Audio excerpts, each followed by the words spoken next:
পশ্চিমবঙ্গ সরকারের পোর্টাল থেকে হ্যাক হয়ে যায়। তারা ভারতবর্ষে তো হচ্ছে, সরকারি টাকা তো সরকারি মাধ্যমেই যায়, সরকারি অ্যাকাউন্টেই যায়, কেন্দ্র সরকারও টাকা পাঠাচ্ছে, এই হচ্ছে, সব হচ্ছে। এই টাকাটা লুট হয়ে গেল কারণ কি, এর কোনো বেহিসাবি টাকা কোথার থেকে আসছে, কোথায় যাচ্ছে। লক্ষ্মী ভাণ্ডারের টাকা, ট্যাবের টাকা। সবচেয়ে দুঃখের বিষয়, গরিব বা পরিবারের ছেলে মেয়েদেরকে উনি আশ্বাস দিয়েছেন যে ট্যাব দেবো, তারপরে পয়সা দেবো, সেটাও লুট করে খেয়ে নিচ্ছে। এর চেয়ে দুঃখের কী হবে?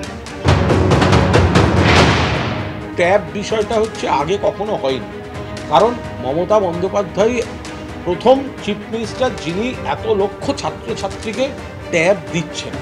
এবার এটা করতে গিয়ে সাইবার ক্রাইমের কিছু দুষ্ট চক্র এটাকে টার্গেট করে কয়েকজনের টাকা অন্য জায়গায় দিয়েছে। যাদের টাকা দিয়েছে যে পরিষ্কার বোঝা যাচ্ছে কাদের টাকা পাওয়া উচিত, পাননি, তারা যেমন টাকা পেয়ে যাবে। পুলিশ তদন্ত করছে এবং এই ঘটনা, এগুলো তো আগের এগুলো কালের নিয়মে আসে। আগে নেট ছিল না, আগে অনলাইন ট্রান্সফার ছিল না, আগে ট্যাব ছিল না, এগুলো সব যুগের সঙ্গে এসছে। এই কোনো মুখ্যমন্ত্রী সব ছাত্রছাত্রীকে আগে ট্যাব দেননি, ফলে যেভাবে গেছে। আবার সাইবার ক্রাইমের যে সংস্থাগুলো, ওই জামতাড়া গ্যাংয়ের মতো, তো তারা জাল বিছিয়ে কিছু অপকর্ম করেছে। এবার পুলিশ একদিকে যেমন তারা টাকা পাবে, যাদের টাকা থেকে বঞ্চিত হয়েছে, যারা ধরা পড়ছে তাদের যেমন শাস্তি হবে, পাশাপাশি কনসার্ন ডিপার্টমেন্ট আরও ফুল প্রুফ করার, এগুলো তো আগে ছিল না। এগুলো ধাপে ধাপে যত হচ্ছে তত সেখান থেকে শিক্ষা নিয়ে বিষয়টা ফুল প্রুফ হয়ে যাচ্ছে। এটা একদম সাইবার ক্রাইমের নির্দিষ্ট চক্রের ঘটনা। জেলায় জেলায় তরুণের স্বপ্ন গায়েব, 13 জন গ্রেফতার এখনো পর্যন্ত, 1911 জন প্রতারিত, 120টি এফআইআর, পুলিশ সূত্রে এমনই খবর পাওয়া যাচ্ছে।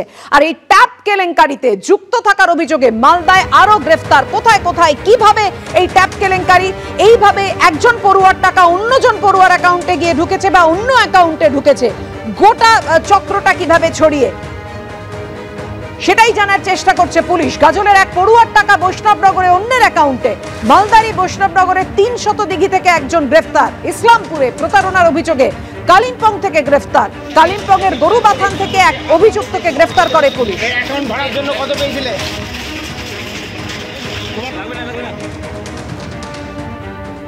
ইসলামপুরের পর এবার আরামবাগের ছবি আপনাদের সামনে রাখবো। সেখানেও ট্যাব কেলেঙ্কারির অভিযোগ সামনে এসেছে, একের টাকা অন্যের অ্যাকাউন্টে। হুগলির আরামবাগে স্কুলের টাকা পড়ল বিহারের কিষানগঞ্জে, অর্থাৎ বিহার যোগ এখানেও। উত্তর দিনাজপুরের গোয়ালপুকুরের স্কুলেও ট্যাবের টাকা গায়েব। গোয়ালপুকুরের স্কুলের টাকা পড়েছে সুদূর কেরলের অ্যাকাউন্টে। 13 পড়ুয়ার টাকা উধাও। ইসলামপুর সাইবার থানায় নালিশ জানানো হয়েছে। উত্তর 24 পরগনার নিউ ব্যারাকপুরও ট্যাব কেলেঙ্কারি। কোদালিয়া আগাপুর হাই স্কুলের 15 জন পড়ুয়ার টাকা পড়েছে অন্য অ্যাকাউন্টে।